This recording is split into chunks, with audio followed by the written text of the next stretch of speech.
I don't even know if this is on. Is this on? All right, sit down, please. Thank you very much. Appreciate that. Oh, man. First of all, thank you to USA Football for inviting me out here to speak to you guys. When I first got the message from them, I thought I was speaking to a bunch of high school players, so I crafted a very different message than what I'm going to share with you guys today. And then, I learned that, all you guys are, obviously you work with high school players and younger, but, leaders. Leaders are good leaders, not just leaders. Good leaders are the reason I'm standing in front of you guys today, and the reason football exists at the level that it does. And I just want to, first of all, thank all of you guys for everything that you do, all your contributions in the community. You guys obviously don't do it for the money, and that's it's the same reason we joined the military, for the same reason, not for the money. But yeah, I'm really honored to be here, and this is the greatest sport on earth. We all know that, and Europe will figure that out sooner or later. But anyway, for me, I grew up. They mentioned in the video real quick, but I grew up very fortunate. Not necessarily financially, but I had a good family. I had people that cared about me. I had parents that encouraged me to try whatever I wanted to try, play whatever sports I wanted to play, except football when I was real young. My mother was concerned with the injuries and stuff like that. My dad played football, all through high school, and he probably could have played in college, but he had a lot of injuries himself, and he decided not to do that. And he went on and got his degree and became a racehorse veterinarian, so he still works in sports. But so as I grew up, I was playing other sports. I played basketball, I played baseball, I played soccer, I skied, I did all this stuff. And football was always my favorite sport. I remember, when I was 4 years old and 5 years old, back-to-back years, I was Joe Montana for Halloween 2 years in a row, And I grew up in the Bay Area, so I was always a big Niner fan. And as I grew up though and got a little bit older, I always thought about, next year I'll play football, and I just never did, and I got to high school and I remember thinking, it's too late, I'm too old, I'm 14. It's like, all these guys have such a head start on me, I'll never catch up. And so I just didn't do it, and utterly regretted it, not only because, it was my favorite sport to watch and to play, or to watch and play in the yard with guys and stuff like that, but I noticed the camaraderie around the team, the high school team, and I was just jealous of that. Basketball is a great sport, I love it, and so is baseball, but it's just different. It's just something different about football. It's the physical nature of it. It's the fact that there's so many guys out there, if everybody doesn't do their job, and stay in their lane and take care of business, the guy next to them pays sometimes. And ultimately the team will pay, and so the more selfless a team, usually the more successful they are, regardless of the level of athlete.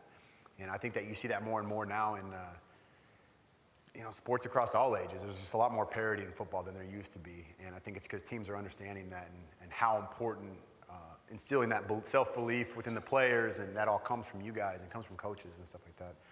So anyway, I graduated high school, and at that time of my life, and this is where the message gets different than if I was talking to a group of high school kids.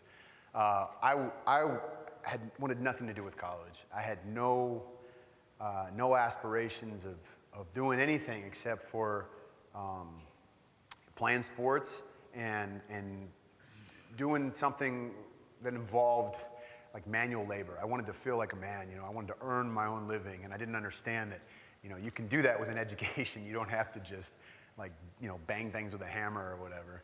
And so I moved to San Diego, and I actually took some firefighting classes. I thought I maybe wanted to be a firefighter, and then I started working on a fishing boat, and I loved that because it was simple. You only had to remember about half a dozen things, but it was hard work, and not everyone liked to do it. It was long days, and for an 18-year-old kid, the money was actually pretty decent.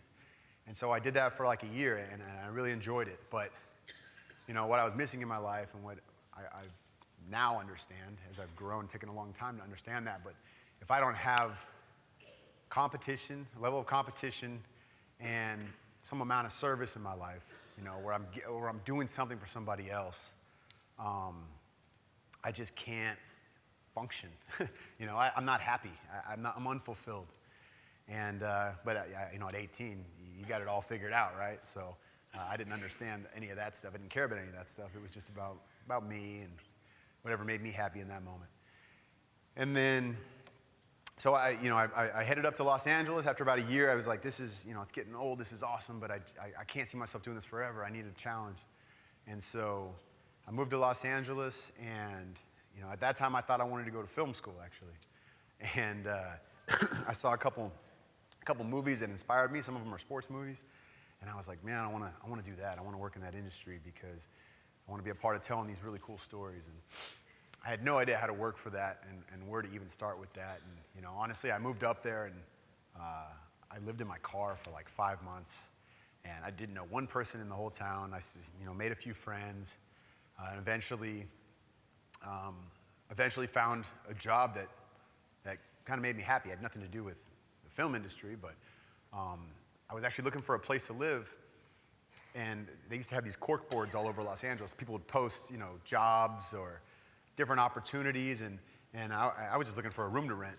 And there was a sign up there that said it was a family that had 2 young boys, and they both played sports, or they both wanted to learn how to play sports, and so they wanted like a young man or woman or whatever, somebody to come and teach these kids how to play sports, how to that's literally how she worded it. She just didn't understand, She didn't come from an athletic background.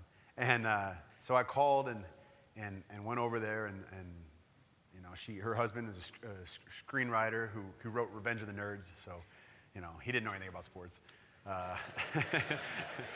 Great guy, great father, but the first look at him, I was like, okay, yeah, that's why, that's okay, I get it.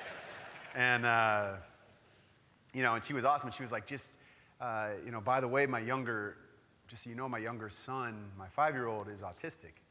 And at that time, I honestly didn't exactly know, I'd heard of autism, but I didn't know what it meant. I didn't understand it.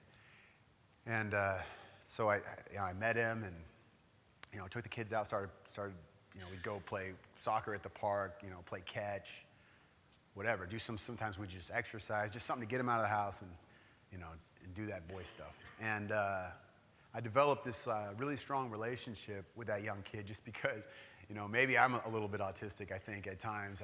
We were definitely on the same level in a lot of ways. I understood why he would get hung up on certain things and where some of his challenges lay, and I understood how important of an impact I had on his life, just spending a couple hours a week, and it meant a lot to me. So for the first time in my life, I think I really felt like needed. I felt as though this was where I was supposed to be. I had some kind of purpose. It mattered to somebody else.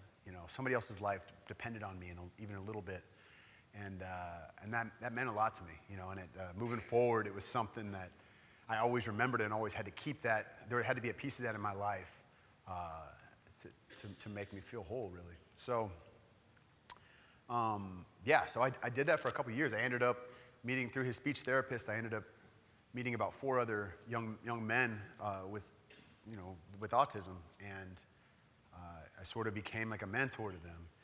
And everywhere from studying and homework and stuff to sports, and watching them play on their first teams and stuff like that was really exciting to me. I was into it. I was like one of those sideline dads, but it wasn't even my kid, But I would just get so excited when they even if it was, a ground ball got hit their way and they at least went after it. You know what I mean? It was really special to me. So that started to kind of change me in a sense. But I still just didn't. It just wasn't. I don't know what it was. Maybe it was the lack of adventure, or just once again, maybe the competition. Maybe that was just the biggest part of it. I'm not really sure, to be honest. But one day I was at home, and I was probably 22 at the time, and I remember I looked at this Time magazine article my buddy brought to me and showed me, and he's like, "Hey man, you got to check this thing out. I know the guy that was the assistant to the photographer on this shoot in the Darfur." I'm like, "Oh, that's cool." And so I'm flipping through this magazine, and I'm looking at it. The name of the article of the magazine is called "The Tragedy in Sudan."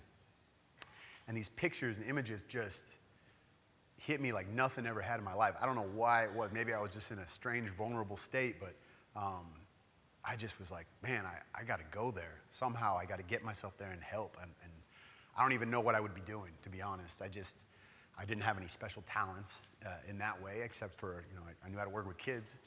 But I just want to be on the ground there and help those people. Even if I can just help one person, it'll be worth it. So I called every NGO, every non-governmental organization that was over there, from Doctors Without Borders and Child Fund and Catholic Relief Services, and all of them were like, "We appreciate it, but it doesn't make sense for you to come out here and do that. We don't. You're not a doctor, you don't have any special skills that we really see as valuable for what we're trying to do." I'm like, "But what if I'm just helping, the local people? What if I'm digging ditches or whatever you have to have people doing that kind of stuff?" And they're like, "Yeah, but we usually hire local people." I'm like, that's awesome. I don't want money. I'll fly myself over there. Like, there's got to be something. And I just got a bunch of no's. And for whatever reason, it was stuck in my head. I'd made the decision already that I was going, period. So I went and applied for a visa, my passport, and I don't even know how I got one, but somehow I did. I definitely, BS'd some stuff on the form, but this was kind of before, I feel like, at this point, and this was after 9/11 still, but I think at this point in time, it just wouldn't work like that. So somehow I got the visa. I went to AAA in Burbank, and I went up to the lady that was helping me out, and I said, "I want to buy a plane ticket to N'Djamena, Chad." And she was like, "What is that?" And so I had to show her on a map and prove to her that it existed. And I got the plane ticket. I spent all my savings on this thing. And I flew over there like a week later. I had to go tell my folks. I remember sitting down at dinner, and like telling my mom these kind of things is always hard, just because I think a lot of people can relate to that. She's gonna worry about me. My mom's epileptic, so she already is like on the verge of having a seizure if the dog is freaking out and barking too much or something. So this was this made me nervous to have to tell her, because I knew how nervous she was gonna be. So I just told him, I said, "Hey, I'm going to Africa for a little while." And she's like, "What?" And I'm like, yeah, no. I'm going to volunteer over there. And she's like, "Well, with what group?" And I'm like, a few different groups. Like, don't worry about it. I'll email you, I promise, which, I wasn't able to do the whole time. But anyway, so I flew over there. I got to the airport in the capital there, and I got off the plane. And it was like culture shock. I'd never been to a Muslim country. I'd never been to a developing world.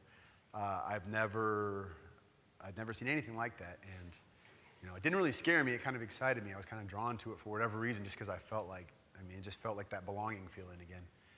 And so I found out when the UN flight leaving the airport that went out to the refugee camps was. There was one that was like 5:30 in the morning, and I flew in the middle of the night. So I just stayed in the airport, waited for them to come in, and this guy, this local man comes in with this clipboard, which I assume is the manifest for the flight, and he's like checking people off as they go in, and they all looked like really doctory, not like me. And he gets down and he's standing there. He's kind of looking at me out of the corner of his eye, and he's just like, "Are you supposed to be on the flight?" I'm like, yeah. And I'd say, "Nate Boyer," and he's like, "No, you don't know." I'm like, "What, really? Oh man, that's weird." And he was like, "Do you have he's like, "Do you have any identification or like your credential, your whatever, to come out here? Like, what organization are you with?" And I said, "Oh, I'm with Catholic Relief Services." And he was like, "Okay, where's all your stuff?" I said, "Oh, I got robbed in Paris on the way in here. Took all my stuff. All I got's this bag that has like change of clothes and malaria pills, and that's really all I brought, plus a toothbrush. And he was like, okay, thinking, I let him look through my bag. I didn't have any like journalism, stuff, or any kind of weapons or anything like that. So, he could go ahead and scratch off CIA or CNN or whatever. And so he let me on the flight. I don't know why. I don't know if that was divine intervention or what. But somehow I got on the flight and flew out there, and I get off the plane in this place with no contact out there, no anything really, just a whole lot of confidence. I don't know why, but I just felt like, once again, this is where I'm supposed to be. And I was fortunate to meet the right people at the right time that day, and they kind of steered me in the right direction, and I convinced somebody from a child fund to just let me help, and they said, well, we don't have a place for you to stay. And I was like, that's fine, I'll just sleep where do the people sleep? I'll just sleep with the people, And so I had a little mat that I slept on every night, and I spent a couple months out there, and that completely changed me, because not only that service element I was talking about, but also for me, that idea of helping people that can't help themselves really spoke to me, And these people it was mostly women and children, because the men were either already killed or were off fighting. This militia would roll into these villages and kill the men and rape the women and take some of the kids and burn the village to the ground and just leave. It's just horrible. The stories I heard from these people, it's just unbelievable. And just every day to be able to just play soccer with these kids, that was my highlight of the day for me, and I think for the kids was, the hour we go out and just play soccer and just have fun and just be kids, I still was a kid, really. I think I just turned 23 at the time, and I felt like I was about 10 and acted about 8, so it was perfect. And there was a couple kids in particular that I met there that just, they were messed up. They had some horrible things happen to them. I don't need to get into details about that, but just to see them smile every day, and just if they got one meal and some clean water and some kids to play with and a ball, they were content. Like that was all they needed, all they wanted. Just the absolute worst circumstance, and it made me feel so guilty for all the stuff that I complain about. And and I remember leaving there and coming back home, and actually before, let me back up a second. Before I left, I was back in the Capitol, and I had access to a radio. So I was listening to the radio, and this was when Fallujah was going on in 2004. And so I'm like listening to the play-by-play of this happening, and I kind of felt like maybe I should serve my country. Maybe that's a way to continue to do this, because for me it just didn't feel right I didn't feel like the Peace Corps or something like that was the answer for me. I really felt like these people were worth fighting for, and I was just compelled to do that. And so I had in my mind, when I came back to the States, I'm gonna join the military. And it's funny, I came back, I'm just talking all that crap about how, I'm sitting there thinking, how fortunate am I, and what am I complaining about?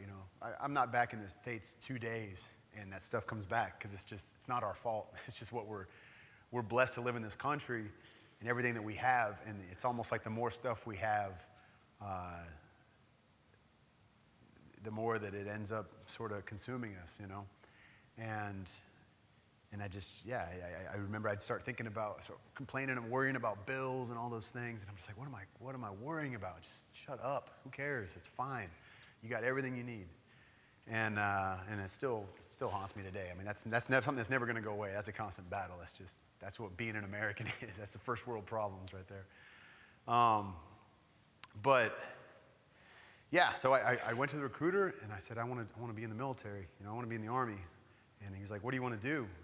He should do this job or this job. He's like, had these suggestions, and I was like, whoa, I didn't realize it was like that. So, I go back and kind of start studying on it, and I hear about the Special Forces, and I find out that the Special Forces, first of all, the motto is De Oppresso Liber, which means to free the oppressed. And that motto alone just was like, wow, it just hit me as so cool. That's awesome. That's what I want to do. I want those that are captive, I want to free them somehow. I want to be a hero, you know. And then I studied a little more and more. And what the Special Forces do is they go into these countries, whether we're at war or not. You go into these places and you live alongside and train alongside and fight alongside the local forces, the indigenous forces in these nations. And a lot of them don't have any resources, and some of them have some. But you make do with what you got. You know, you shift on the fly, and that's what I did when I'd gone to Darfur, and it just was like, that's perfect. I could do that. I already did it. That was my first Special Forces mission is already done. So now I get a gun. So yes, I went off to basic training. At the time I probably weighed about 150 pounds. I used to roll my own cigarettes and drank too much and was just not in good health. Good mindset at that time, but not smart.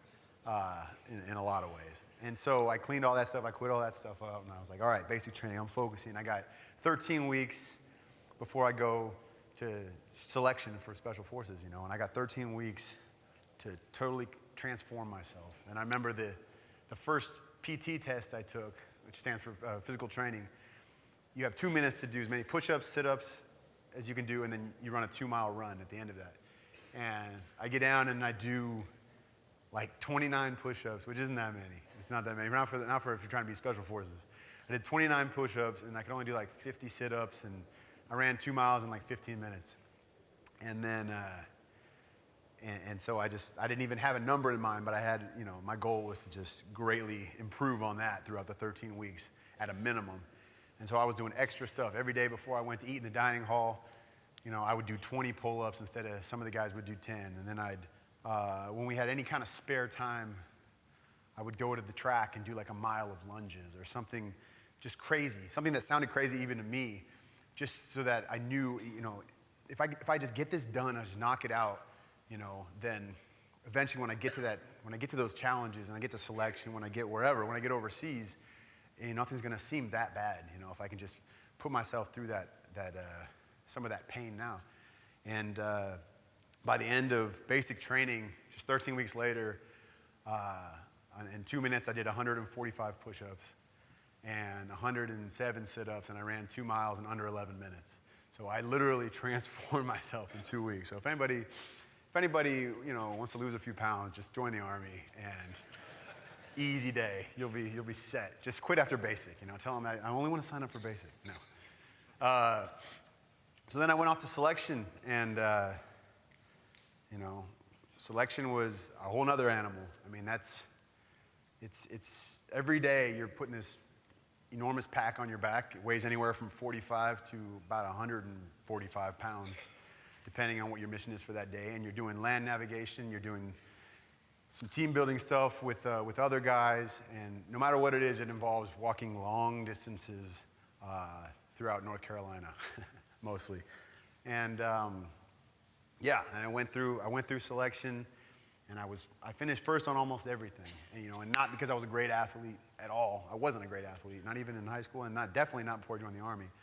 But just because I made the decision, you know, I made the choice to just outwork everybody. You know, every once in a while, someone would beat me at something because they're just more talented, you know. But no one was going to outwork me, no matter what. Never. You know, you're never going to be the last one in the gym or the last one at the range or whatever it was. I was just that person, you know. And I'd never been that person, so that's why I know it was a choice.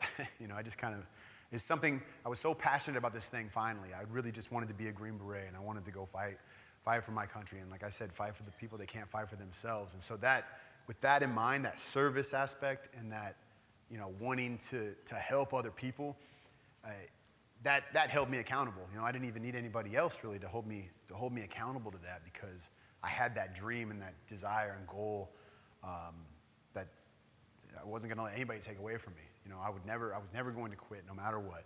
If I didn't make it, it was going to be because I either died or, you know, severely injured myself, or they just, you know, removed me for whatever reason. I wasn't the right guy for the job, you know. And but it was never going to be because of me. I was going to control everything I could control, and all the stuff that I can't control, I just let that go.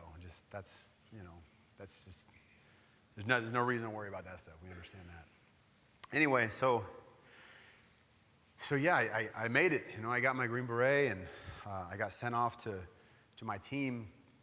You know, and I'm getting ready to go to Iraq, and I'm spending. The way it works in Special Forces is you have like these 12-man teams, and so you are with that team at all times. Every deployment, even back home, every training mission, it's always you guys. So you become really close with those guys, and really close with their families too. And I think I was actually the only guy on the team that was not married. You know, that's another common myth. Everyone thinks, you know, Special Forces guys, they can't be married, they can't do this. And I was the only one that wasn't married on my team. And but yeah, I saw how hard that was on families and all that, and I felt very fortunate that I didn't, you know, I had my mom worrying about me, but I didn't have these, you know, these kids and a wife, you know, at home depending on me. So, you know, I always salute Army wives as much as I do soldiers, because that's just as hard as a job, no doubt about that. Anyway, yeah, so, you know, I'm in Iraq. A lot of stuff happened. I'm not going to get in and tell you guys war stories because that's not why I'm here. And that's not my thing. But I definitely have them. And you know, one thing I will tell you though is I became extremely close with a good buddy of mine. His name was Brad, and he became my mentor. And Brad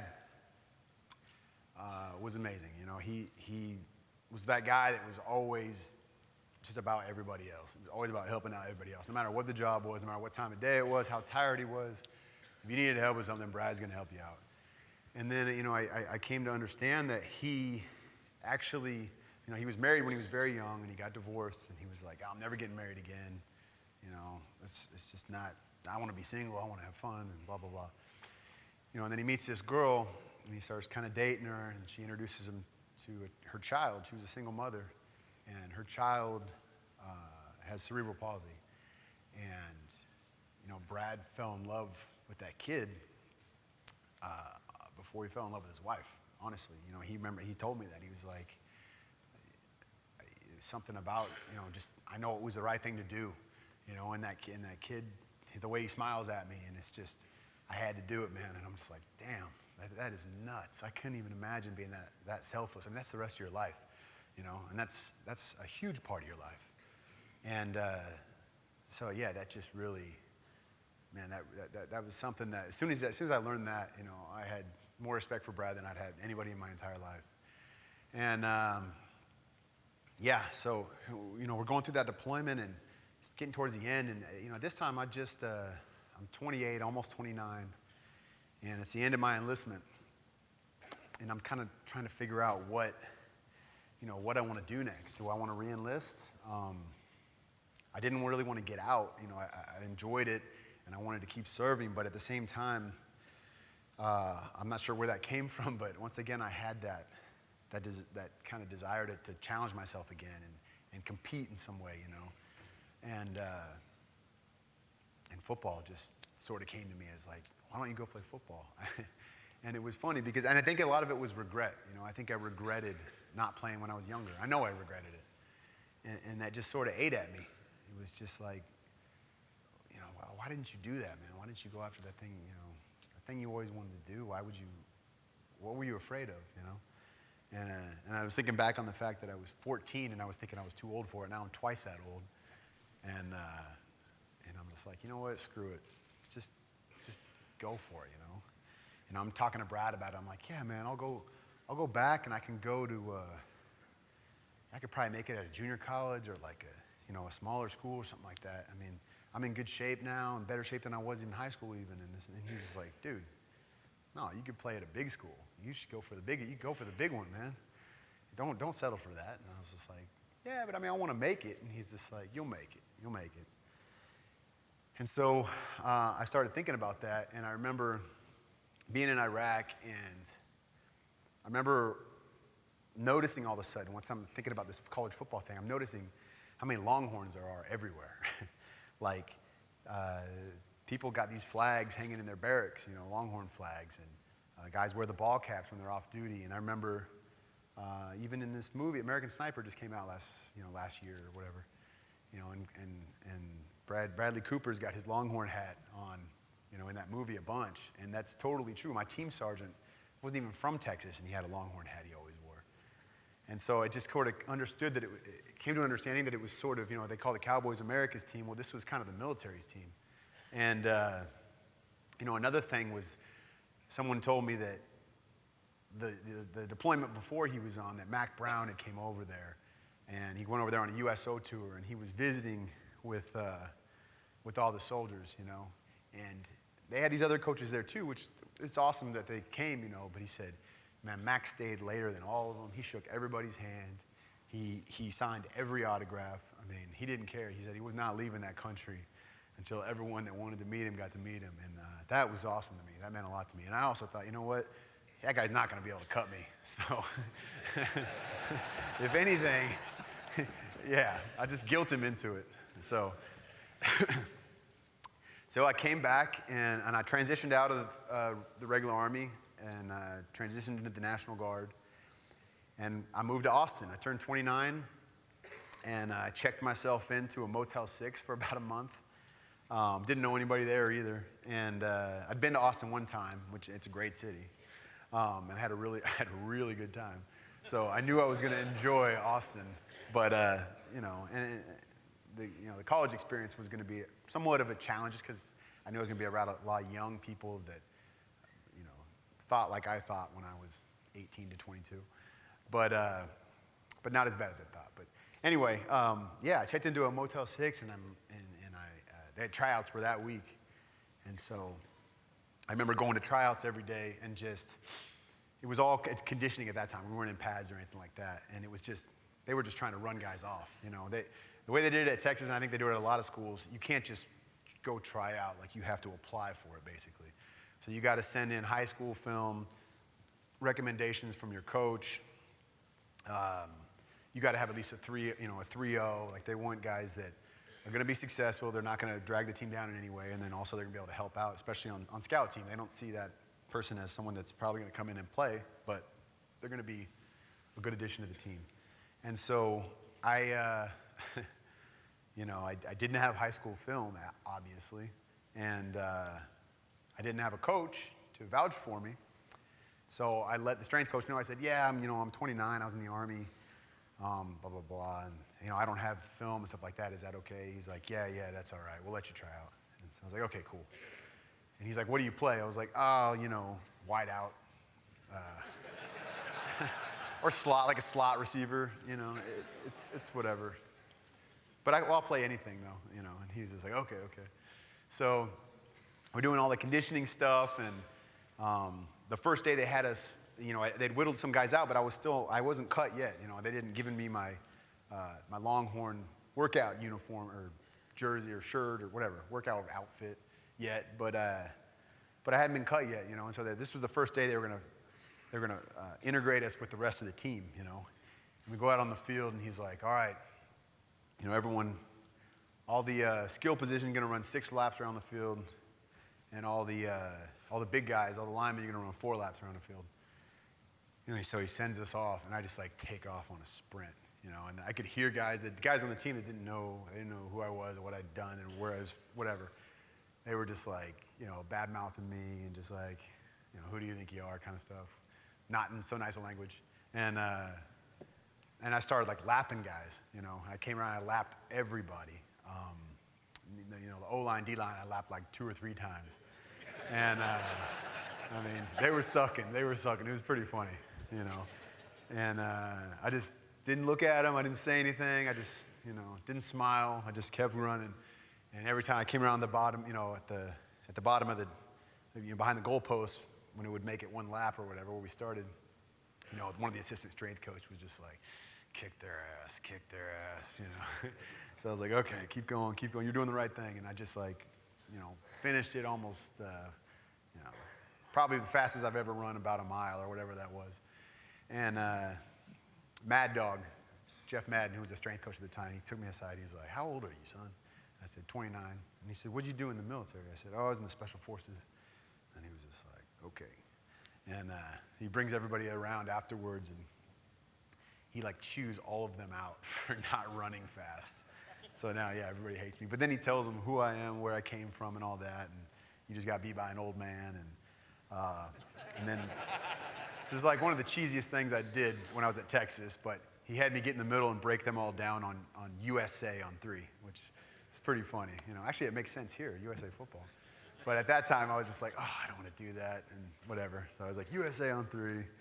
We did it, and I kind of knew at that point I'd made the team. The next day I came in the locker room and I had like shoes in my locker and all this stuff. And that was really amazing, special to me.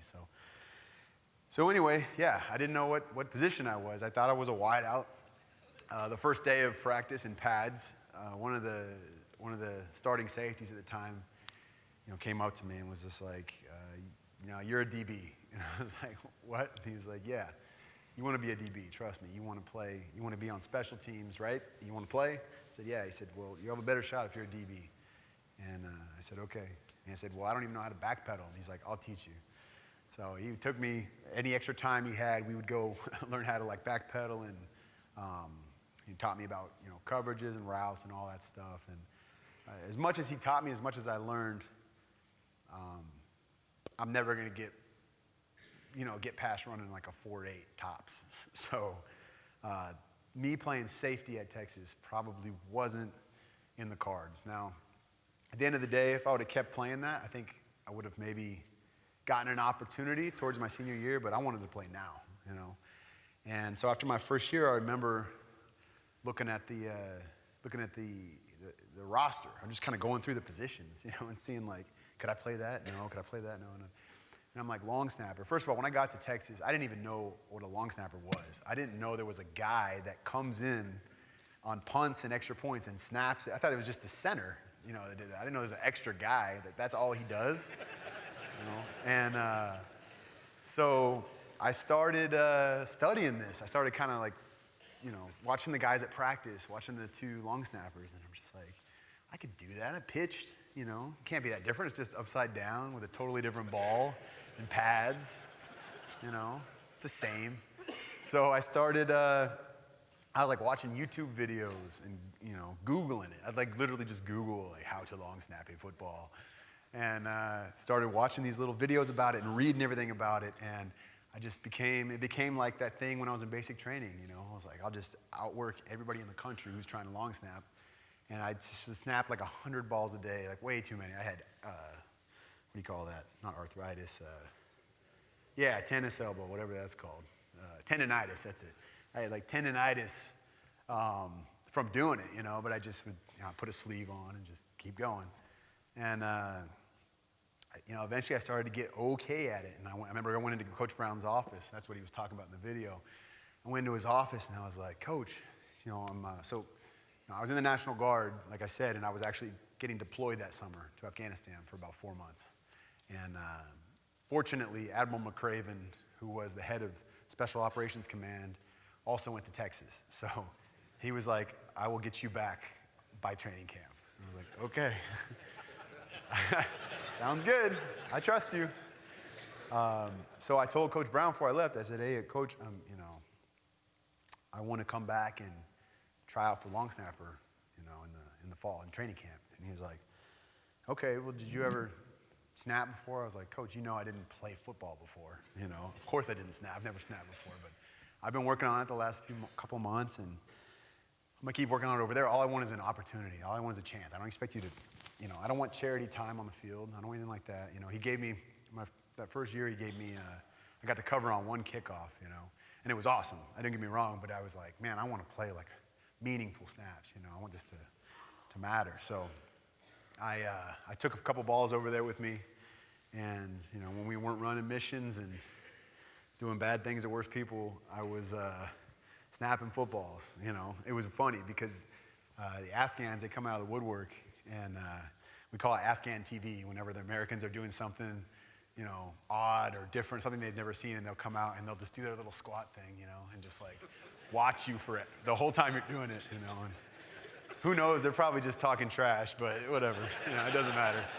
And so I'm just like snapping, like same thing, man, just like getting like so obsessed with it. And it was perfect. I had no other distractions, it was no girls. And it was just, my military responsibilities, our missions, and then just work out and snap. Like that's all I did, literally. That's it. And I started to get the hang of it more and more and more and more. I get back to training camp, and that first year, we're going into the first game, and it's like neck and neck between me and they recruited this kid. He's a great kid. He snaps for him now.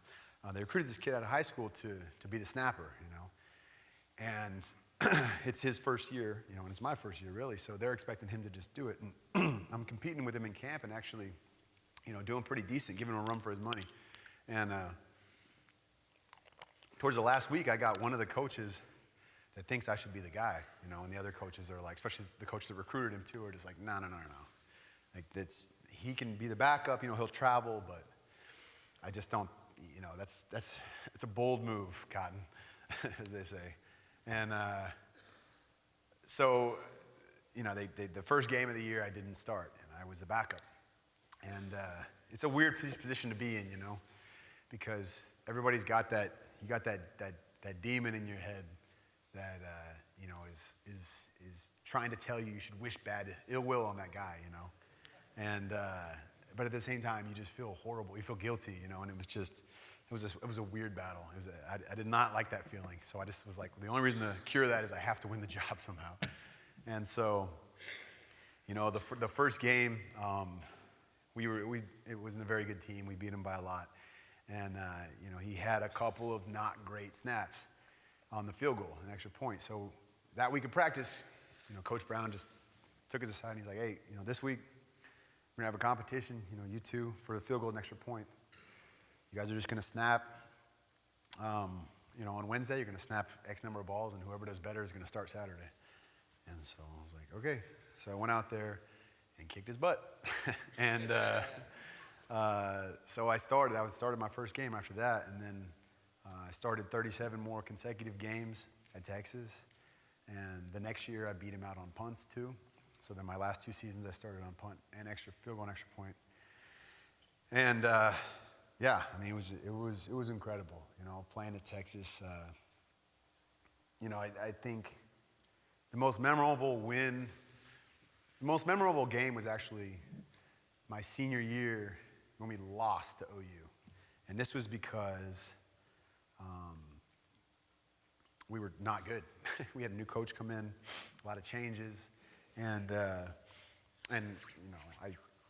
supported the changes, and I loved the direction we were going, but it was just it was difficult. We got like 9 guys got kicked off the team, 6 of them were starters right before the season started, and it was just difficult. So it was an up and down year, and we're playing OU, and we're just beating the crap out of them. And somehow they returned a kick for a touchdown. They had like 2 pick sixes, so somehow we're still behind.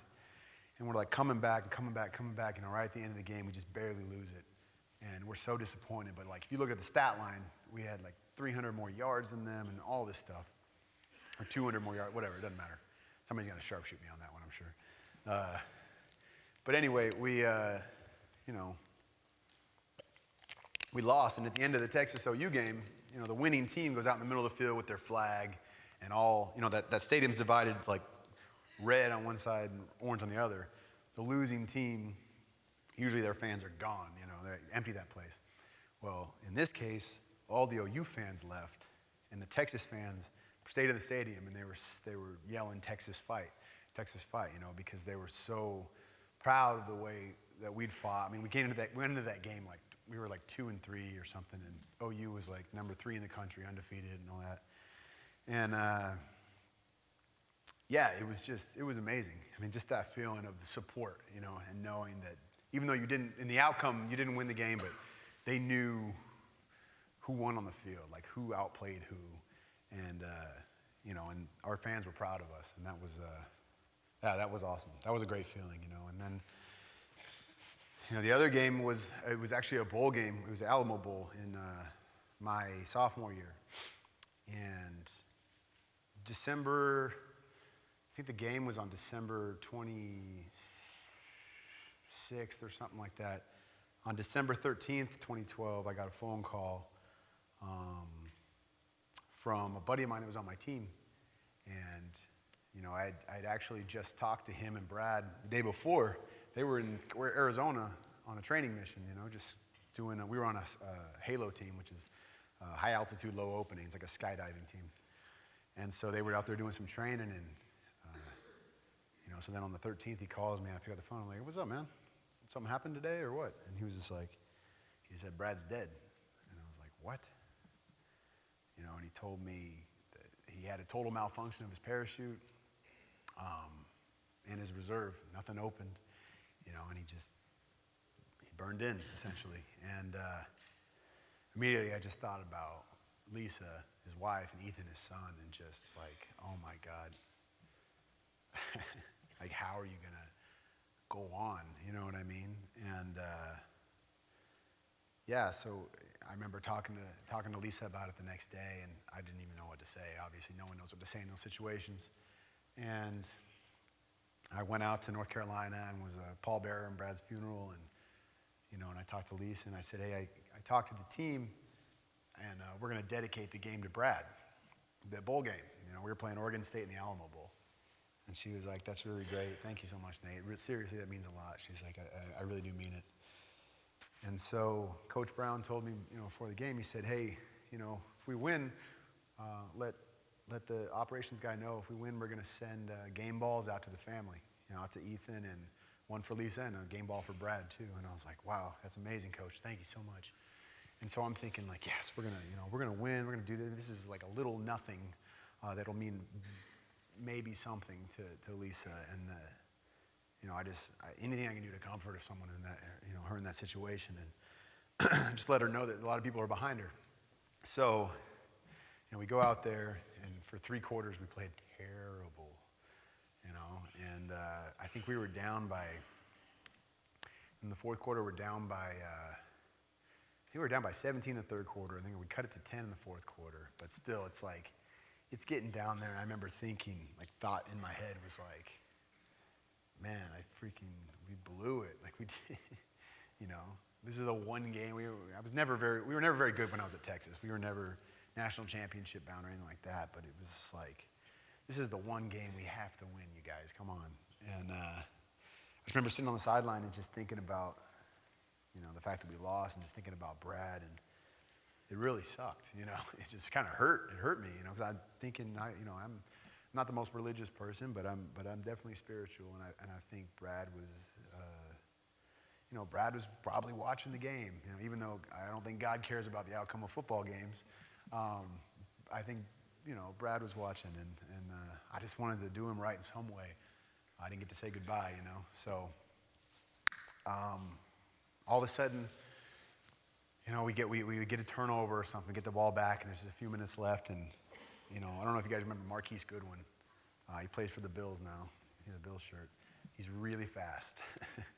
And so we gave it to Marquise on this reverse from our own, 20 or something, and he just cuts it upfield, gone. He runs for touchdown, and now there's, 3 or 4 minutes left or something, and we kick it off, and we're just down, I guess we're down 3 or something now. We kick it off, and they go 3 and out. We start sacking. All of a sudden, we're just sacking the quarterback on every play, and we literally sack him 3 times in a row, and they punt it. We get the ball, and we're driving back downfield, and it's getting late on time. There's probably a minute or so left, and then that really fast guy, Marquise, just takes off on this, on this go route, and I don't know why they didn't have safety over the top, but I'm really glad they didn't. And it's the fastest guy in college football in this one-on-one coverage, okay. And he took off, and David Ash just threw the best pass he's probably thrown in his career. Just put it right in his lap, in the end zone, touchdown. And we're winning, and I just all of a sudden I'm just feeling this, and I'm I almost feel Brad speaking to me in some way. It really was kind of surreal, and I got so emotional. I was just I remember going in there and I was sick too. I was really sick. I go in there and snapping the ball. I remember coming up, and I'm I can feel myself starting to cry already. And I'm just oh God, we haven't won yet. Just hold it together. And I go back to the sideline. We kick it off. Same thing. It was I think Alex Okafor got 3 sacks in a row again on this kid or something. And, and that was it. We won. We won the game. We're out on the field, and everyone's celebrating this win. There's a confetti and all that, and all I can think about is Brad. And I just broke down, but it was a good breakdown. It was just perfect. And I knew somehow, he experienced that too. And it's funny, Brad didn't even really care about sports. He could have cared less if we won that game, but he knew it mattered to me. And so that's why he pretended like he cared about football. And I know he was proud of me, and that meant more than anything to me. It really did. And we were able to, we sent those footballs off to Lisa and her family, and that was just a really special moment. And then I graduated, and I wasn't really thinking about the NFL, to be completely honest. It wasn't really, I talked to some scouts, and they were like, yeah, it's a size issue, it's an age issue. And then I got invited to play in this Medal of Honor Bowl in South Carolina. And so I go out there, and it's a senior all-star game. I didn't even know that it had existed, this one. And I went out and played in it, and in the practices, I was watching the other snapper, and he's a great guy, but I was I'm as good as this guy. I can do this. And then some of the scouts there, all of a sudden, were talking to me, and were like, hey, you need to put on a few pounds, but you should just go for it. And I was like, okay, I guess I will. So I proceeded to put on about 30 pounds in 4 months, which probably isn't the healthiest thing to do, but I ate 4,000 to 5,000 calories a day, stopped doing as much cardio as I was doing because I was told that I needed to weigh X amount. And I played college football at about 190 pounds, so that wasn't going to cut it in the NFL. So I got all the way up to I think 225 or 228 eventually was the highest. But draft day came around, and I had a couple teams that actually, they're not supposed to do this, but they'd called me before the draft was over and said, hey, we want to sign you. As soon as the draft's over, we're not going to draft you, but if no one does, we want to sign you. And so I won't mention the other team. It's a great team, nothing wrong with that team, but at that time, and probably at this time, it's really hard to say no to the Seattle Seahawks, just because the success they had had. This was right after they'd lost to the Patriots in the Super Bowl, but they won the year before. And I just wanted to compete with the best. If I'm going to compete for this, I want to try out for this. Put me with the best guys. Put me in the best situation. And so I did that. I got to go up there and went through training camp. I played in a preseason game. I played the whole second half against the Broncos, and I remember warming up before the game, and I look up, and Peyton Manning's throwing a football right there. I'm just man, you don't have that good of an arm, actually.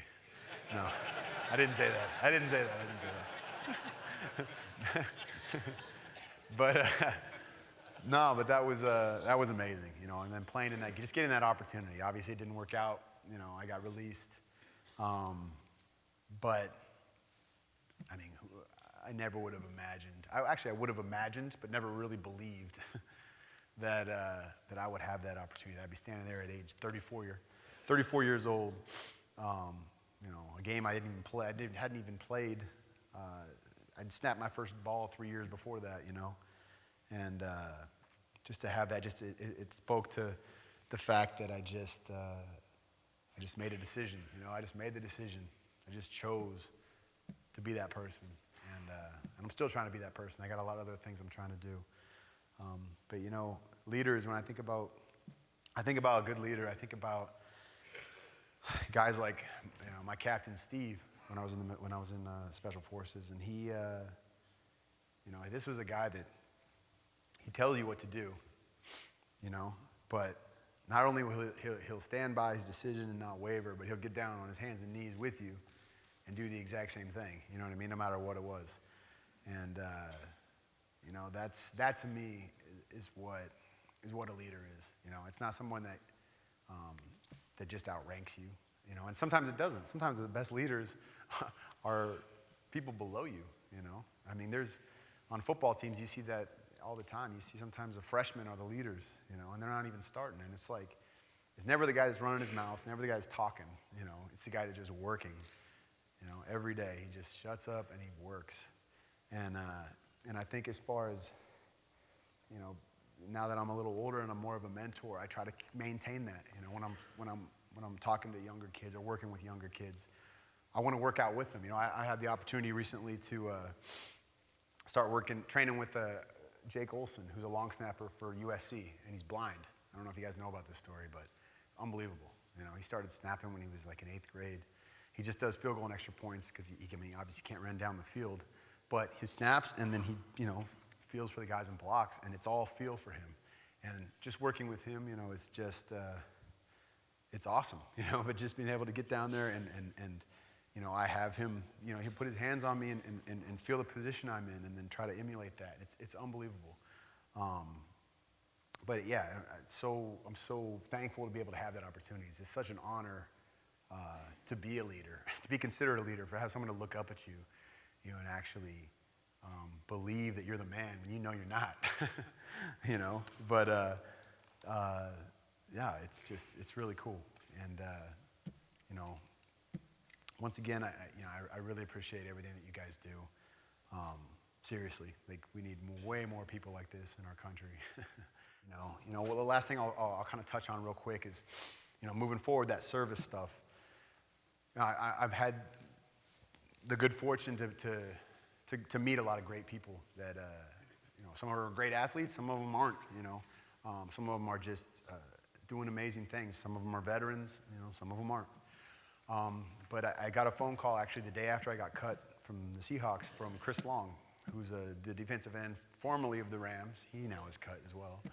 And anyway, he had a project called Water Boys, an initiative for clean water in Tanzania. So he went over there a few years back, and he climbed Mount Kilimanjaro and visited these people with some other NFL players, and he just wanted to do something more, you know, moving forward. So he started this organization, and you know, he's trying to get NFL players on board to get these clean water wells donated in these villages, in these very remote villages in Tanzania, where sometimes these people are walking 5 miles a day to get dirty water, you know, and it's just amazing. So he asked me if I wanted to be on board in some way, and I said, what do you want me to do? And he's like, I have no idea, but I saw that NFL Network or ESPN deal or whatever it was, and he said, you know, the fact that you spent that time in the Darfur, I thought was really interesting, and I don't know, you seem like the right kind of guy. So